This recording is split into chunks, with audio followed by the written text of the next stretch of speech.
सायो थुङ्गा फुलका हामी एउटै माला नेपाली सार्वभौम भई फैलिएका मेची महाकाली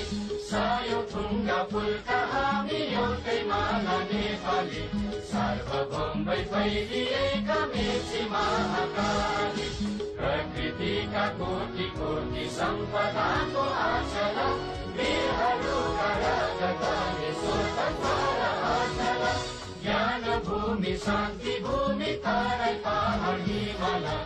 अखण्ड यो प्यारो हाम्रो मातृभूमि नेपाल बहु जाति भाषा धर्म संस्कृति छन् विशाल अग्रगामी राष्ट्र हाम्रो जय जय नेपाल सायो थुङ्गा फुलका हामी एउटै माला नेपाली